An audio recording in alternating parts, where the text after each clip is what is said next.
ॲक्टरला acting येण्याची गरज असतेच, पण त्याच्याबरोबर मेकअप पण यायची गरज असते. कारण प्रत्येक ॲक्टरला भरपूर ऑडिशन द्याव्या लागतात. इनफॅक्ट माझा असा एक्सपिरियन्स आहे की जेव्हा तुम्ही 20-25 ऑडिशन्स देता तेव्हा त्याच्यातल्या एखाद दुसऱ्या कॅरेक्टरसाठी तुम्ही सिलेक्ट होता.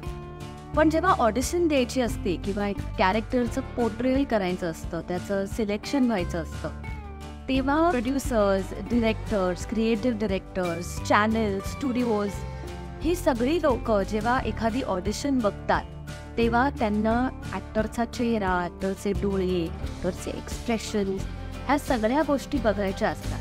त्यामुळे त्या ॲक्टरने तेव्हा किती आणि कसा मेकअप करावा हे फार महत्त्वाचं असतं. असा विचार केला ॲक्टर असताना की किती मेकअप करावा, आयब्रोज किती डार्क असली पाहिजे किंवा आयशॅडो कुठल्या रंगाची वापरली पाहिजे, काजळ लावायचं की नाही, आयलायनर लावायचा की नाही, लिपस्टिक कुठल्या रंगाची असावी, ब्लश ऑन कुठल्या रंगाचं असावं, शिवर वापरायची की नाही, येलो पावडर वापरायची का रेड पावडर वापरायची, असे अनेक प्रश्न माझ्या मनामध्ये आले. पण नंतर डिरेक्ट करायला लागल्यानंतर आणि प्रोड्यूस करायला लागल्यानंतर मला लक्षात आलं की एक्झॅक्टली त्या काय गोष्टी आहेत ज्या एखादा मेकर शोधत असतो आणि त्या सापडण्यासाठी ॲक्टरने कसं दिसावं.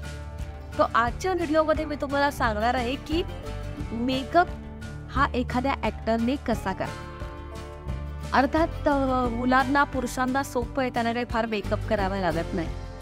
पण प्रत्येक ॲक्टरने, मग तो बाई असो पुरुष असो, त्यांनी वेल ग्रूम्ड असणं गरजेचं आहे. त्यामुळे पुरुषांनी जरी फार मेकअप नाही केला तरी अंडर आईज कन्सील करू शकतात. हेअरकट महत्त्वाचा आहे, दाढी मिशी महत्त्वाची आहे, आयब्राऊज महत्त्वाचे आहेत. तर केले पाहिजेत का की नाही केले पाहिजेत हा एक मोठा प्रश्न आहे. पण आज मी फक्त मेकअपबद्दल बोलणार आहे. मेकअप करताना आपण अर्थात पहिल्यांदा सुरुवातीला मॉइश्चरायझर लावणं खूप गरजेचं आहे. त्याच्याने आपली जर स्किन ड्राय असेल तर त्याला एक छान इनर हायड्रेशन होतं, थोडं ग्लो येतो आणि त्याच्यामुळे चेहरा जास्तीत चांगला दिसायला लागतो. मेल ॲक्टर्सने सुद्धा मॉइश्चरायझर लावायला हरकत नाही आहे. सनस्क्रीन लावला पाहिजे, कारण जरी आपण बेस करणार असू तरी सुद्धा त्याच्या खाली अंडरनीथ एक लेअर जर असेल मॉइश्चरायझरचा, सनस्क्रीनचा, तर मेकअप जास्ती छान पद्धतीने चेहऱ्यावर बसतो. मेकअप करताना एक गोष्टीचं भान ठेवलं पाहिजे की आपलं जे नॅचरल रूप आहे, आपण खरोखरीचे without filter, without enhancement, without sharpening जसे दिसतो तसे आपण आपल्या ऑडिशनमध्ये आयडियली दिसलं पाहिजे. एक गोष्ट फार बरी झाली आहे की सगळ्या प्रकारच्या ॲक्टर्सना, सगळ्या प्रकारच्या लुक्सना हल्ली महत्त्व मिळतं आणि रोल्स मिळतात. त्यामुळे मेकअप हा अतिशय नॅचरल आणि मिनिमल करावा. ऑफकोर्स अंडर आईज खूप हेवी असतील तर लपवायला हरकत नाही. पण जर तुमचं वय 35च्या पुढचं असेल तर कुठल्याही 35च्या नंतरच्या माणसाला थोडेसे अंडर आईज असू शकतातच. त्यामुळे ते थोडेसे दिसले तर काहीच हरकत नाही असं माझं म्हणणं आहे. आयब्राऊज हे खूप जास्ती फिल करू नये, नाहीतर ते असे खूप असे डार्क आणि असे वियर्ड दिसतात. It doesn't look nice. आयब्राऊजचा मेकअप खूप कमी केला पाहिजे. लिपस्टिकच्या शेड्स जर नॅचरल लिप टोनकडे जाणारे असतील तर चांगले आहे. आता काही लोकांचे ओठ डार्क असतात, काही लोकांचे गुलाबी असतात, काही लोकांची स्किन थोडीशी डार्कर साईडला असते, काही लोकांची डस्की असते, काही लोकांची फेअर असते. सो त्याप्रमाणे तुमच्या स्किन टोनच्या जवळ जाणारा बेस वापरला पाहिजे. कुठलाही बेस वापरला किंवा आपण डस्की आहोत पण आपण लाईटर बेस वापरून स्वतःचा स्किन टोन उजळवायचा प्रयत्न आयडियली करू नये. कारण मी म्हटलं तसं की कास्टिंग करताना रिअल स्किन टोन आणि खरोखरीचा ॲक्टर कसा दिसतो तशा माणसाला कास्ट करण्याची थोडीशी टेंडन्सी हल्लीच्या जगामध्ये, हल्लीच्या कास्टिंग वर्ल्डमध्ये वाढलेली आहे. चेहऱ्याला कटिंग करावं, त्यामुळे ब्राऊन कलरचे जे ब्लश किंवा पावडर्स मिळतात त्याच्यामुळे त्याच्याने नाकाचं किंवा जॉलाईनचं कटिंग करता येतं, चीकला पण कटिंग करता येतं. पण खूप हेवी कटिंग करू नये, कारण लाईटमध्ये ते दिसायला लागतं.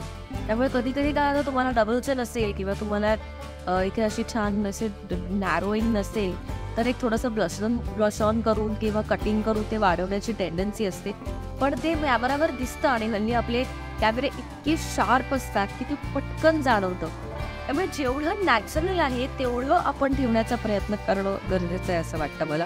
आयलायनरच्या बाबतीत मी असं म्हणेन की तो जो एक असे थिक ब्लॅक कलरची आयलायनर हा ट्रेंड आता संपलेला आहे. फार क्वचित फार कमी प्रमाणात आयलायनर वापरतात. So a good idea is liner वापरायचा आणि तो स्मज करायचा. काजळ पण ब्राऊन मिळतं, ब्लॅक मिळतं, ते स्मज करता येतं, बाहेरून करता येतं, आतून करता येतं. सो तुमचे डोळे कसे आहेत त्याप्रमाणे आय मेकअप केला पाहिजे. पण मेकअप करताना 100% मी असं म्हणेन की डोळे डिफाईन करायला पाहिजेत. एक फक्त बेस केल्याने त्याच्यात डोळे मर्ज झाले तर गडबड होती. त्यामुळे डोळ्याची वरची बाजू आणि खालची बाजू ही थोडीशी क्लिअर आउट होऊन डिफाईन जर झाली तर डोळे जास्ती छान दिसतात आणि त्याच्यामुळे एक्सप्रेशन जास्ती चांगलं दिसतं. माझे डोळे बऱ्यापैकी छोटे आणि खोलगट आहेत, त्यामुळे मी खूप आय मेकअप करत नाही कधीच. आयशॅडो पण तुम्ही पाहिली तर ती पेस्टल कलरमध्ये असते. जेवढी डार्क आयशॅडो तेवढे डोळे लहान दिसण्याची प्रॉबिलिटी वाढते. आणि जेवढा जास्ती लायनर जेवढं जास्ती काजळ त्याच्याने पण डोळे लहान दिसू शकतात. बरेचदा लोक डोळ्याच्या आतमध्ये व्हाईट वापरतात, व्हाईट काजळ pencil. It's quite contradictory to say काजळ पेन्सिल, पण व्हाईट पेन्सिल वापरतात. तर ती व्हाईट पेन्सिलने थोडे डोळे मोठे दिसतात पण थोडे ड्राय होण्याची पण टेंडन्सी असते. परफॉर्म करताना डोळ्यामध्ये जर चमक असेल आणि मॉइश्चर असेल तर तुमचे डोळे जास्ती लाईव्हली दिसतात, तुमचे एक्सप्रेशन्स जास्ती छान पद्धतीने पोचतात. त्यामुळे तुमचे जर डोळे ड्राय असतील तर थोडंसं त्याच्यामध्ये आय ड्रॉप्स घालणे किंवा थोडंसं ग्लिसरीन घेतलं की त्याला एक असं एक मॉइस्ट टेक्स्चर येतं आणि ज्याच्यामुळे परफॉर्म करताना डोळे जास्ती सुंदर दिसू शकतात. सो पुढं मी असं म्हणते की ॲक्टर म्हणून ऑडिशन देताना मेकअप हा तुम्हाला फक्त सुंदर दिसण्यासाठी नाही तर तुम्ही किती चांगले ॲक्टर आहात किंवा तुम्ही खरोखरी कसे दिसता, तुमचं स्किल काय आहे हे सगळं एनहॅन्स करण्यासाठी मेकअप वापरला गेला पाहिजे. It's not just beauty, it is enhancement. तुमचे जर आयब्राऊज खूप शार्प असतील तर ते थोडे सॉफ्टन करा, खूप सॉफ्ट असतील तर थोडेसे शार्पन करता येतील. नाक खूप शार्प असेल तर ते थोडंसं मॅट करता येतं. ओठ खूप मोठे असतील तर त्याला लायटर टोन्स देऊन जरासं थोडंसं सबड्यूट करता येईल.